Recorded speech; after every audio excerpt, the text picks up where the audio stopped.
In the dark voids of the solar system, drifting in between the familiar planets and their families of moons, are the asteroids. There may be 1 million, perhaps 2 million of these cold, dark rocks, but these small worlds are anything but dull. In fact, some of them are time capsules from the very beginning of the solar system, unaltered for billions of years. And the clues to how everything around us began, from the formation of the planets to the beginning of life itself, may be locked up in these asteroids. And tonight, a spacecraft from Earth is going to touch one, bring back a sample, and prepare for the long journey back to Earth so we can analyze it.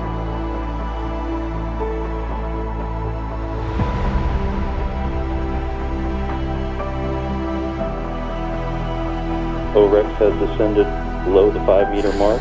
The hazard map is go for tag. Contact expected in 50 seconds. We're going in. We're going in.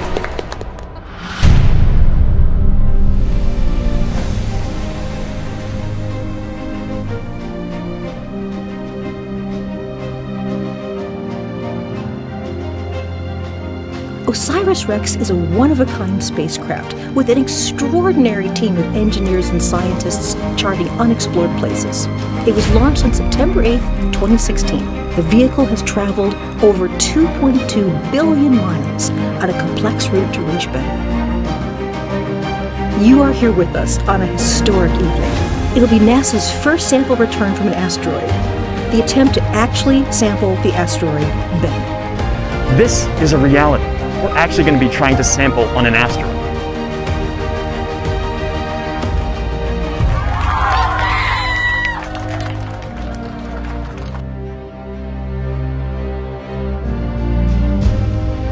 This represents the hopes and dreams, hard work, blood, sweat, and tears of thousands and thousands of people who have worked on this program for over a decade to make this a reality.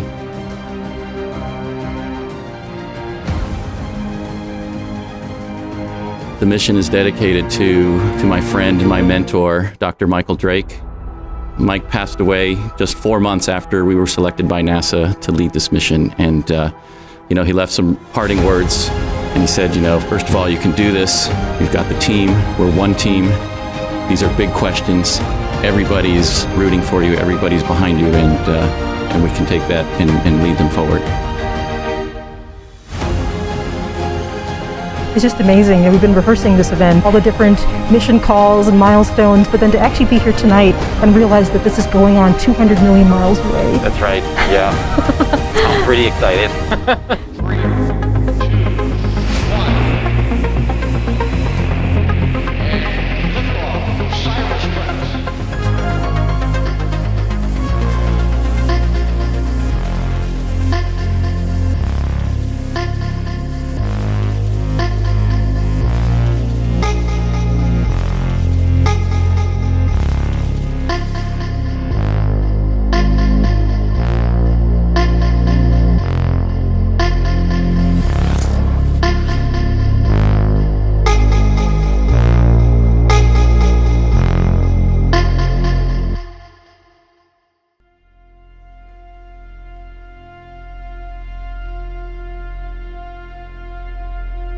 The pandemic has changed the way we lived our lives.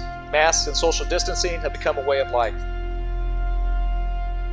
As the whole world was coming to grips with the pandemic in the March timeframe, this team was in the midst of preparing for the checkpoint rehearsal that would take the spacecraft only 65 meters above the surface. So we had to rethink the entire way in which we were going to do that rehearsal with only a skeleton crew here in the building and with many of our team members remote.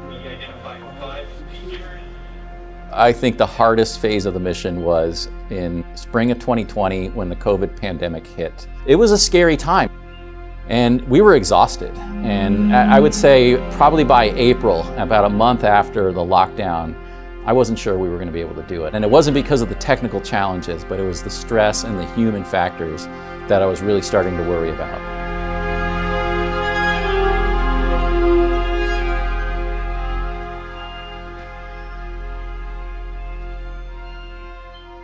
Now the main event is happening in about an hour. This is called TAG. Can you explain to us a bit why it's called TAG? Yeah, today we're tagging an asteroid, and TAG is an acronym that describes our sample collection strategy.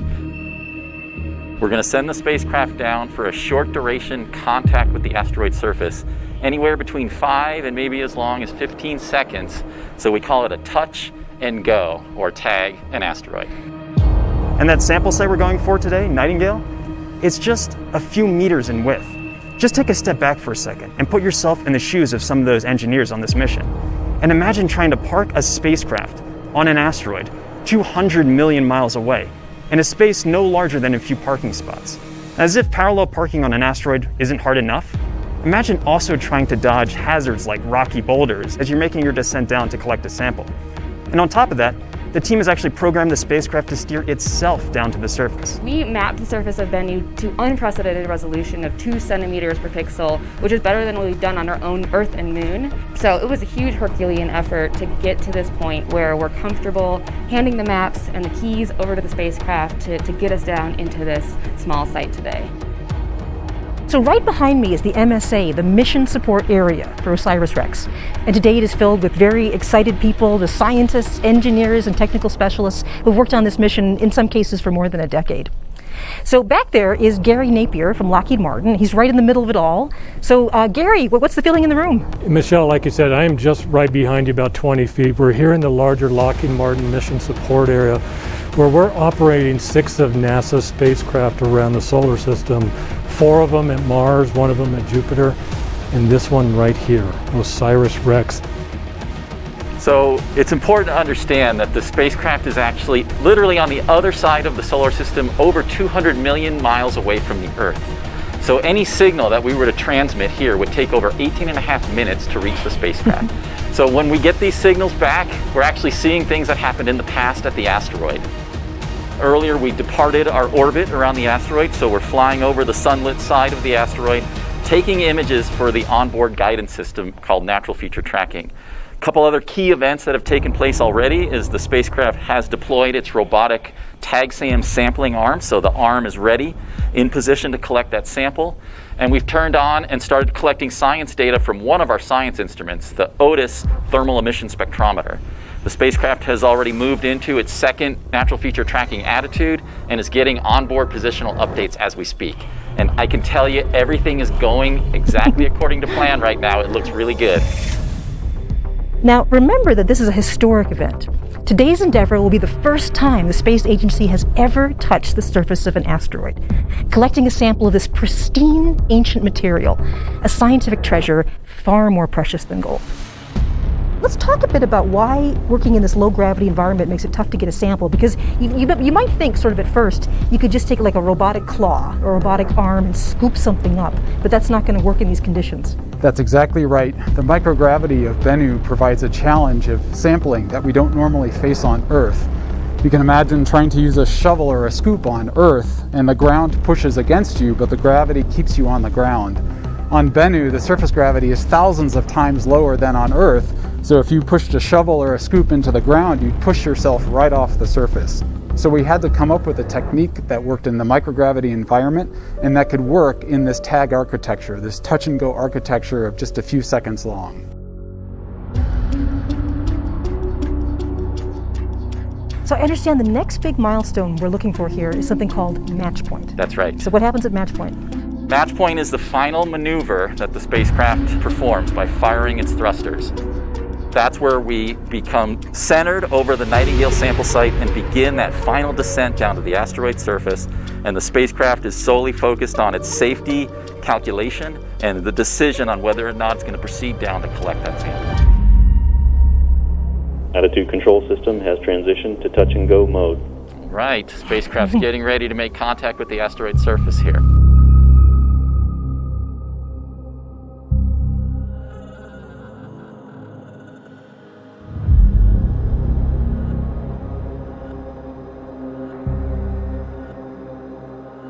OREX MSA on OREX off. OREX is descending below 25 meters. Okay, we're getting really close. And I want to remind you, it's the 5-meter crossing that's the really critical one. We're only a couple minutes away from that. So the spacecraft has one key decision left to make. It's calculating right now the probability that it's going to come down either on a hazardous area, as we defined on that hazard map, or in a safe area. So we may, at 5 meters, the spacecraft may decide that it's hazardous and it's going to back away, allowing us to live to tag another day. So to me, all my senses are on that call out right now. Yeah. I really want to hear that we are go for tag.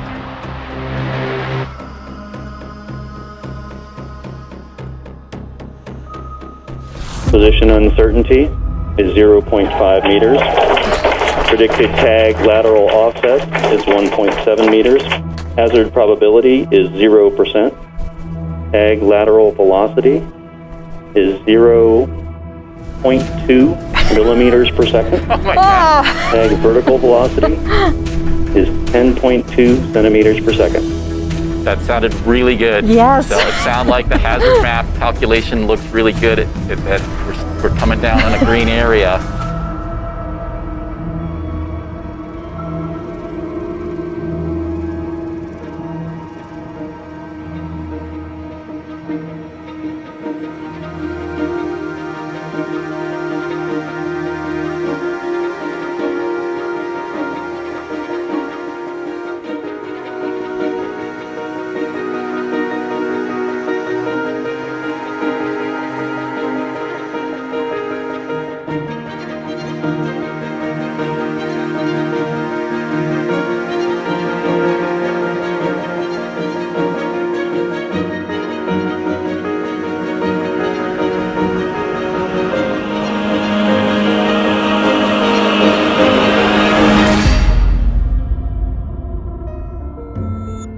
MSA on OREX op.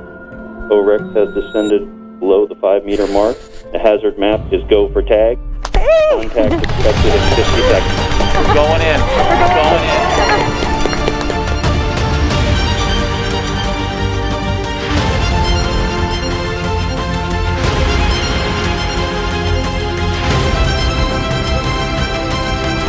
Touchdown to tag. Sampling is in progress.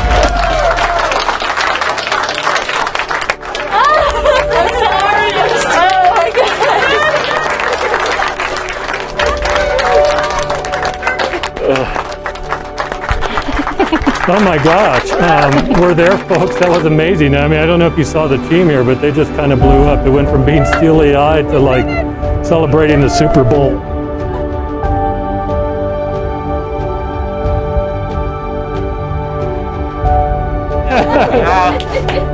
Congratulations. How you guys feeling?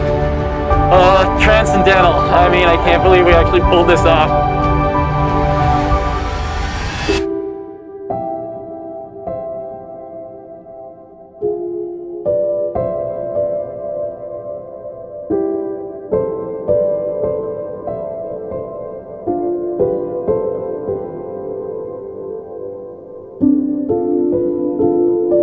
OREX MSA on OREX op. Sample collection is complete and the backaway burn has executed. All right.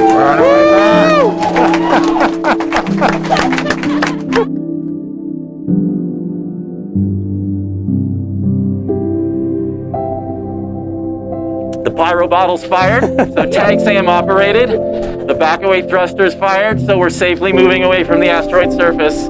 The spacecraft did everything it was supposed to do. We did it. We tagged the surface of the asteroid, and it's up to Bennu now to see how the event went.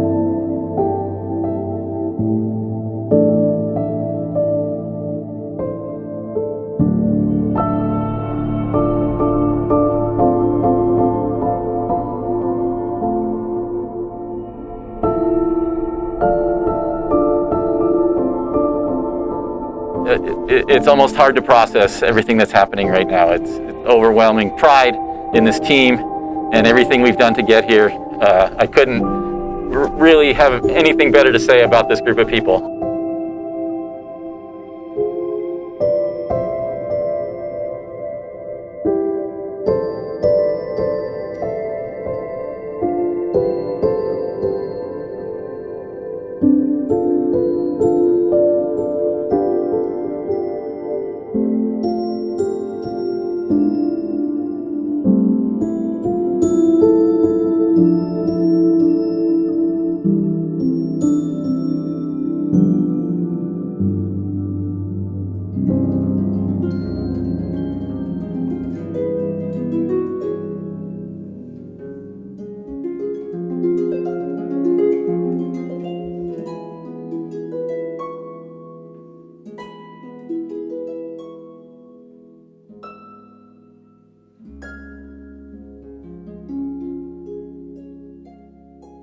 We are here live after some excellent news. I'm here with an exultant Dante Loretta from the University of Arizona. So one more time for our audience out there, explain when we know we'll have a sample. A little overwhelmed right now, Michelle, I have to say. It's been pretty intense several minutes here. I can tell you that everything went just exactly perfect, which is kind of the hallmark of this team. We have consistently beaten expectations over and over again. We have overcome the amazing challenges that this asteroid has thrown at us, and the spacecraft appears to have operated flawlessly. We don't know how long we were in contact with yet. That's some reconstructed information that we're going to have to put together over the next few hours as the data come in. We backed away successfully from the asteroid surface. The team is exuberant back there. Emotions are high. Everybody is really proud. We have some work to do to determine how much sample that we have collected. The next thing that I'm going to be looking for is once the spacecraft cools off, it probably got pretty warm as it approached the asteroid surface, so it needs to get rid of some of that excess heat. It's got to get those solar rays back onto the sun and get power positive. Once it's stabilized, it's going to point that high gain antenna at the Earth, and we're going to start bringing that data back. And those SAMCAM images are going to tell us an enormous amount of information about how the events of today went. It's going to be a long, hopefully happy night for all of you as more data comes in. Thank you so much. It's been such an honor to be with you. Thank you. Thank you, everybody, for a great evening. And kudos to this team. It's an amazing experience. Oh, wow. And history was made tonight. Hello, everyone. I'm Nancy Neal Jones from the Office of Communications at NASA Goddard Space Flight Center. Yesterday, NASA's first asteroid sample return mission, OSIRIS-REx, successfully made contact with the surface of asteroid Bennu to collect a pristine sample for delivery to Earth in 2023. To share some remarks with us and to tell us more about what happened yesterday and what's coming up for the mission, we have with us today Dante Loretta, OSIRIS-REx Principal Investigator, University of Arizona. So yesterday was all about monitoring this real-time telemetry from the spacecraft as we watched the events unfold 200 million miles away. And the question that came up over and over again in that live broadcast was, when are we going to get the images back? When are we going to know how the sampling event went? I can tell you, a lot of us were up really late last night. We were watching the images come down one by one. By about 2 a.m. here, local time in Denver, we got what I call the money shot, where we saw TAG-SAM contacting the surface and then the effect of injecting that high purity gas down into the asteroid regolith. I must have watched it about 100 times last night before I finally got a little bit of shut-eye. And then I dreamed of a wonder world of Bennu regolith particles floating all around me. Well, like everything on Bennu, a nightingale was unexpected in the way it behaved to the contact from the spacecraft. It's fun to go back and look at some of our early animations where you can see the TAG-SAM head pushing firmly onto the surface, kind of like hitting a pad of concrete. There's a little bit of grain and dust that gets kicked up. And you know, we didn't make that up. We tested TAG-SAM dozens of times, including in microgravity on NASA's C-9B microgravity testing aircraft. And that's what it looked like. TAG-SAM pushed down onto the regolith bed, a few little particles floated away, kind of like coins flipping in slow motion. You could hear the rumble as the gravel got ingested into the TAG-SAM head, and then when you pulled away, there was a tiny little divot underneath what TAG-SAM had excavated. And we really thought Bennu was going to behave just like the test chambers did. But no, it was completely different. There was almost no resistance whatsoever from the asteroid's surface. The TAG-SAM plunged in. It was like dropping into a pool of water. And we were deep into the asteroid subsurface even before that gas fired, and we just kept going.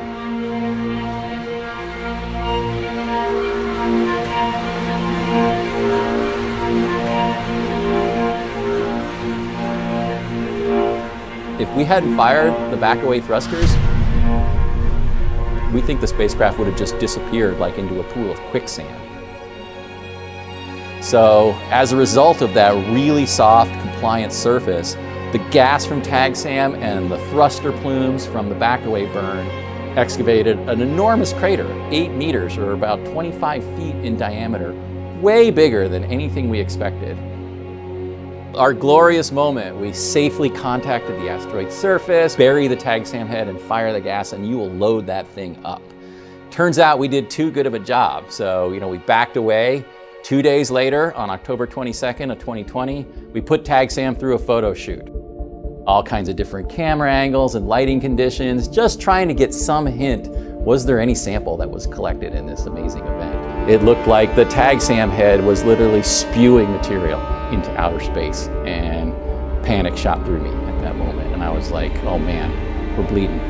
We're losing sample at an enormous rate. About 10 grams were visible in that one shot. That was, 1/6 of our total mission requirement in a few seconds that we were seeing escaping from the tag SAM head.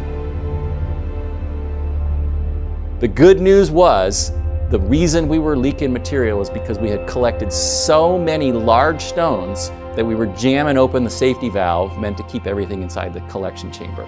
So we got permission from the agency to go through rapid stow, quickly got the tag SAM head into the sample return capsule. Through some very clever mathematics, it looks like we collected about 250 grams or about 8 ounces of material. 4 times the mission requirement is what we expect is in that sample return capsule today.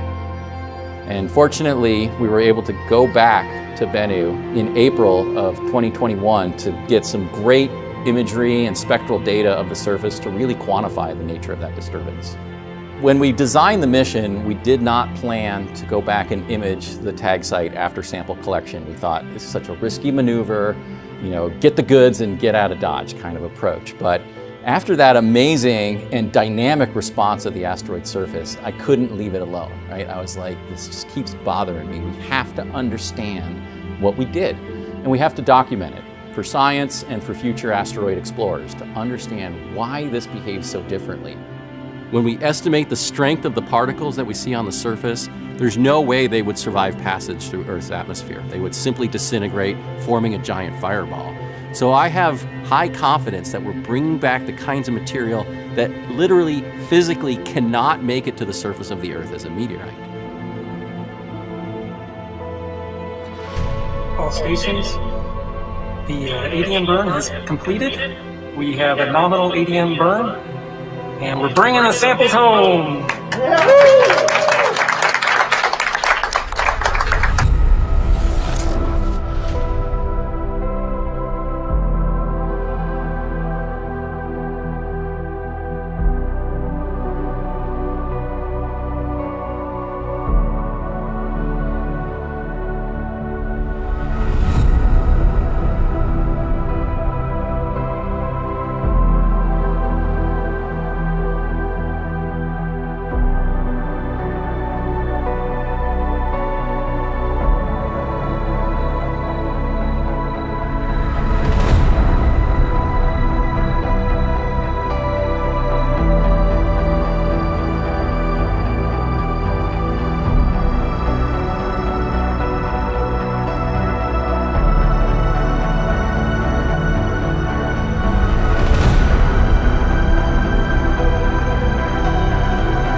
It's really surreal when you're talking about an asteroid sample return mission, 13 years ago, that we'd actually be at this point now. I had every confidence in the team that we get there, but your mind just isn't going there, right? You're just trying to get to launch, then you're just trying to get to the asteroid, then you're just trying to get through proximity operations and collect the sample. So you're taking a day at a time getting through operations. But yeah, now that we're here, ready to release the capsule, ready to finally collect it, culmination of all this work, decades of work from thousands and thousands of people on the team. It's just an incredible sense of accomplishment, and really excited to see this thing get on the ground. All we have left to do to deliver on our promise to the agency is get that sample safely back to the Earth, get it into our laboratories, and answer the fundamental questions about the formation of our solar system and why Earth is a habitable world.